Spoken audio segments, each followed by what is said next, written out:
Hello and welcome to my reading journal quarter 2 flip through. This is my Archer and Olive A5. It has a linen cover with the teapot embossed in gold. It also has a pen loop, but I don't use that. So I've got my index.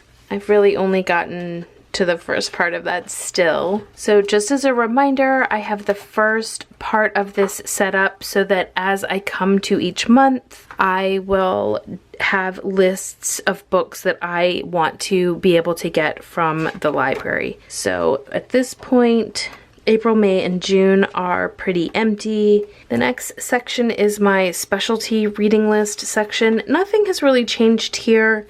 I have not read any Googe in this last quarter. I really do need to read Gentian Hill, just moving slow on it. And I'm not really doing readathons. That's probably going to be more for fall for me. This is just where I'm tracking some new releases. I did just do a anticipated new releases video for quarter 3 for this summer, so I'll be sure to link that. But otherwise, the really active section that I have here for this video is my April, May, June, what I have read. So this is where in the journal I record what I've read. My plan is that this will go into additional years. So at this point, here is how I mark the books. I just have this category list of historical fiction, romance, science fiction, nonfiction, verse. I am not marking whether it's a readathon or giving it the star rating. After I kind of set that up, I realized I'm really not good at the star rating. Here is my April list. I got 225. So here is the sticky note that I had originally in April. I just kind of trimmed it down and put it in here just so I could remember what it is that I was kind of aiming for. I did stamp up there as well. So here's where I have the books that I read, the, historical fiction, graphic novel, mystery, and then over here on the right hand column I have whether it's a middle grade, young adult, or adult book, and that is how I mainly categorize these books at this point as far as my data. I have highlighted in yellow the books that we really enjoyed, either myself or as the family in April. I will say Tea Dragon Society has grown on us. In fact, my kids used their Barnes & Noble gift card to get the Tea Dragon Society card game. But When Stars Are Scattered by O. Muhammad was phenomenal. It is a graphic novel. It is illustrated by Victoria Jameson, who got the Newbery Award for Roller Girl. But I really enjoyed his story, and the writing and the graphics in it was phenomenal. In fact, I got it from the library and then now we own it. The Girl Who Fell Beneath the Sea by XYO was also phenomenal. I really enjoy fantasy, and then I also really enjoy when it is steeped in Asian folklore, and that is, and I loved it. And I really enjoyed The Last Bookshop in London by Madeline Martin. I listened to it and I actually slowed it down in order to make it last longer. It was that good. I don't have a copy on my shelf, but I do want to get one because it was just so wholesome and thought-provoking and just a good story. I loved it so much. I also loved A Place to Hang the Moon by Kate Albus. It's a historical fiction middle grade, and we will read that as a family next year when we get to World War II. It is very similar to the Chronicles of Narnia in that it is a sibling set who evacuate London before the London Blitz out to the countryside in England. And in fact, Kate Albus loved the Chronicles of Narnia and recognized how similar it was, and she named her character Edmund after Edmund from C.S. Lewis's tome. The premise is so different though. Instead of being in poverty, these kids actually have an inheritance that makes them quite wealthy. But what they don't have is a family. Everyone around them has passed away. And it's just a lovely tale. Love it so much. So a couple others that are just kind of remarkable that I wanted to mention. I read The Last Cuentista, which I believe won the Newbery Award for 2021, and I was not a fan, which I realize may be an unpopular opinion. If you read it and loved it, I would love to hear why. There were so many parts to it that I really loved, but there were just parts of the story and the plot that I just felt like was a really big ask of the reader to kind of buy into. So I just wasn't a fan of it. I also really enjoyed The Yellow Lighted Bookshop. I've talked about this when I read my themed bookshops for the spring. It was a memoir, and it was surprisingly something that, sometimes with nonfiction, I find myself in the mornings really being like, okay, I need to read this. I'm, kind of plod along. I loved getting into this. I loved his voice. I loved his stories. It was a really great memoir of a guy who was a bookseller and worked in a bookstore. I read The Remarkable Journey of Coyote Sunrise, and that one is also very popular, and it also was not a favorite of mine. So I'm gonna move into May. So you can see I just didn't even stamp. So I read in May Skunk and Badger by Amy Timberlake. Loved it. It is a Brave Writer book. We will be reading the next one, which is Eggs Marks the Spot. And that was a really cute story. Highly recommend that. I think my kids want that for our shelves. I also read The Second Lightfall by Tim Probert. I've talked about this ad nauseum. It is such a great series. We actually own it. I also read Shinji Takahashi and the Mark of the Codal. That was on my anticipated new releases for the second quarter, and I got it when Barnes & Noble ran a sale on the new releases, and I loved it so much. It is, for a middle grade, it is a little violent, I will say. I have no problem with my oldest reading it, but I actually just told my 9-year-old I think he should wait a little bit before he reads it. I also read Roller Girl by Victoria Jameson. This is the one I mentioned that she got the Newbery for. She illustrated When Stars Are Scattered that I read, and I loved When Stars Are Scattered way more than Roller Girl. Way more. We finished Mysterious Benedict Society. That was a reread for me. We read it as a family, and it stands the test of time. I read Only a Monster by Vanessa Len. The premise of that is that our main character, Joan, discovers as she's staying with her family for the summer that her family is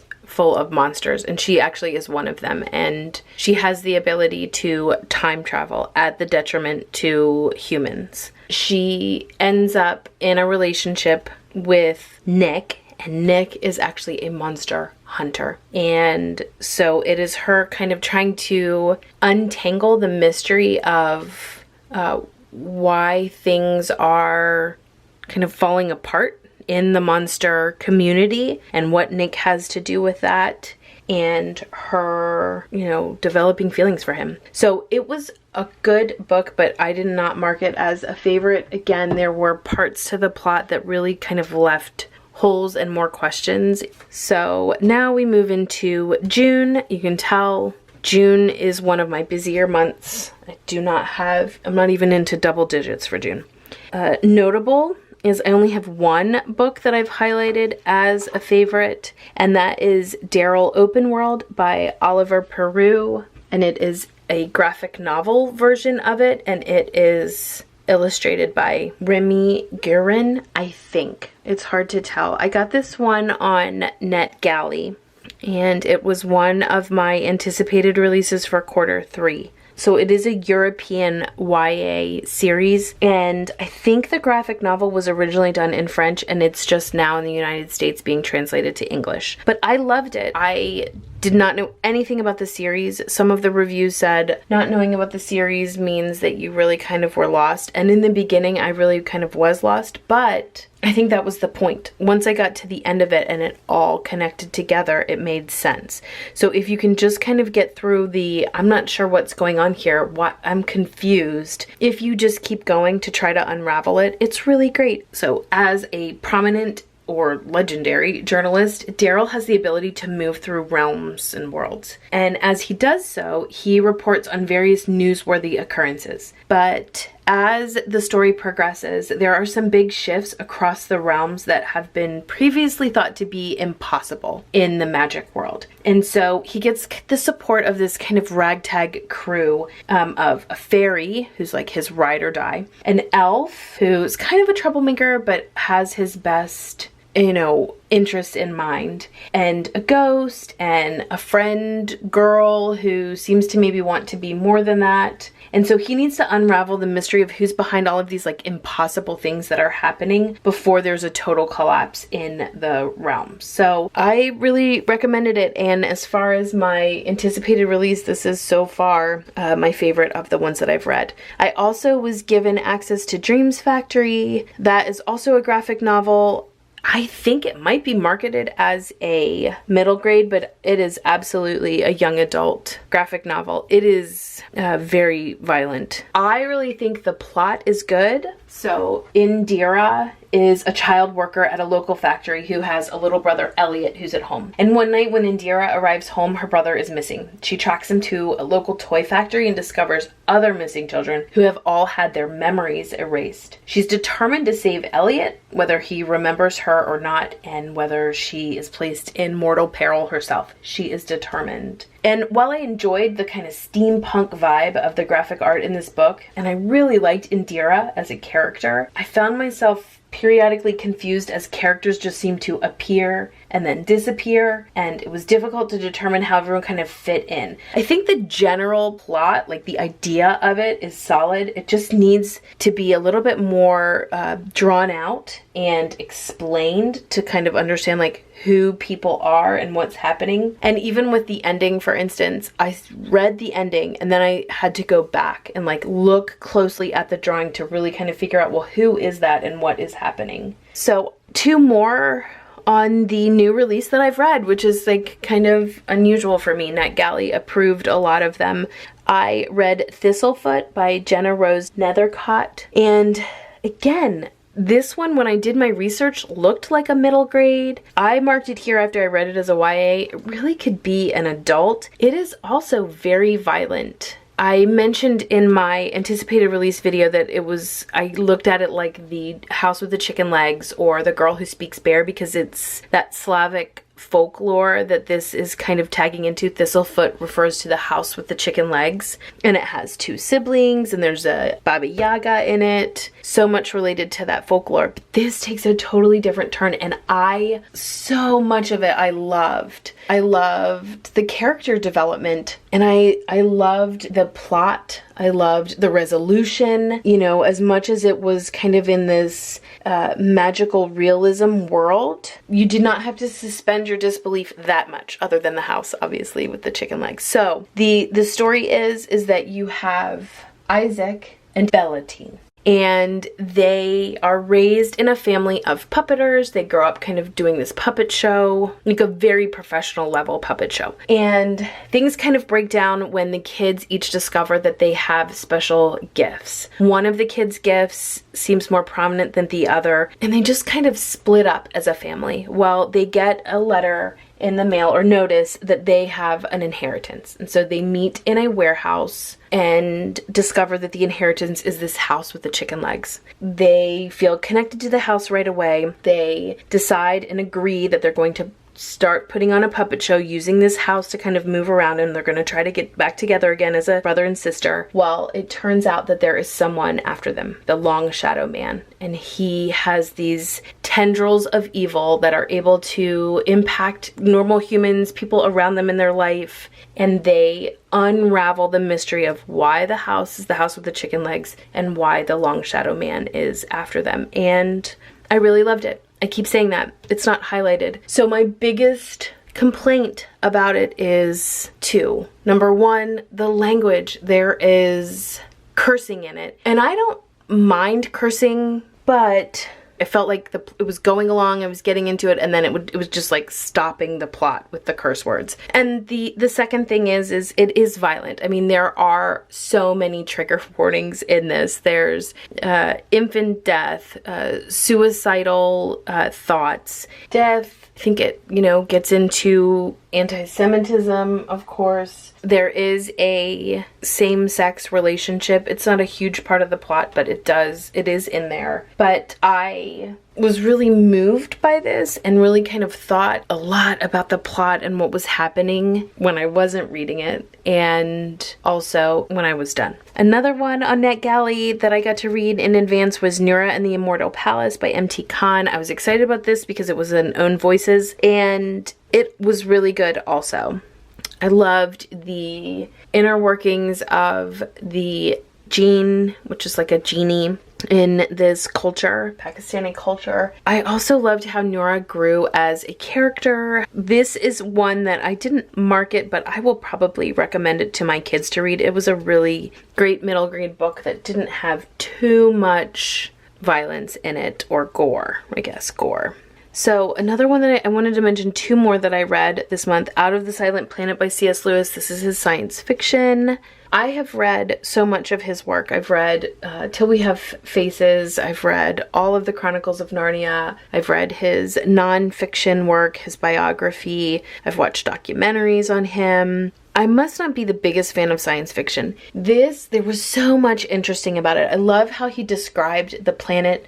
I loved how he kind of opened up on the inner workings of the way that societies interact and are built, and what the commentary is on the human race to an alien species and like what that looks like. So interesting.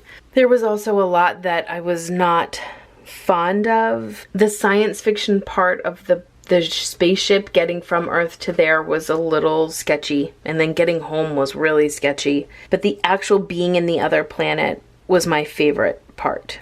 It was a surprising read, I guess, and then I didn't really know what to expect, and I did enjoy it. Pachinko by Menjin Lee.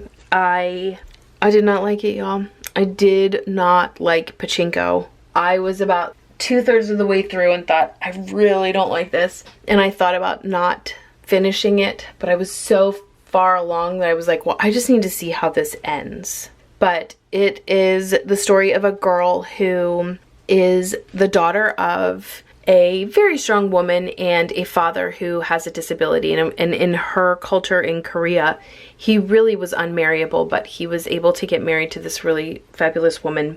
They had her, and she was an only child, and she ended up getting pregnant by this like very powerful, wealthy Korean man who was already married to a Japanese woman. And she decides to marry a minister who's passing through, who is sickly. So she marries him, they move to Japan, and it turns out she really can't get away from this powerful Korean man who is in Japan. The reason why I was interested in reading it, among other things, but mainly it really talks about the Korean people in Japan and the destruction kind of Korean culture during the World War II. And so that was very interesting. And it spans from before the war to the 70s. And so it's a multi-generational story, which I love the Thornbirds. I'm all about multi-generational, but it just felt like people were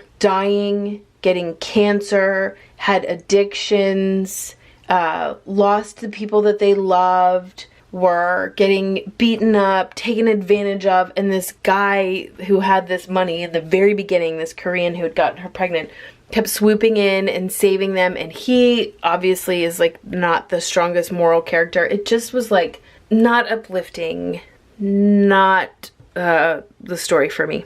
So those are the 9 books that I read in June, and I am excited to get into July and have some just light summer reads here during my busiest season. If you have read any of these books that I've mentioned, or if there are some that are not on here but they'll remind you of them, please leave them in the comments below. I'm always interested in what people are reading and recommendations. And I'll be sure to leave these, anticipated release information in the description box below, because I know some of these are coming out right at the time that this video is. So if any of them are interesting to you, you can look into them. Thanks so much for watching. Until next time.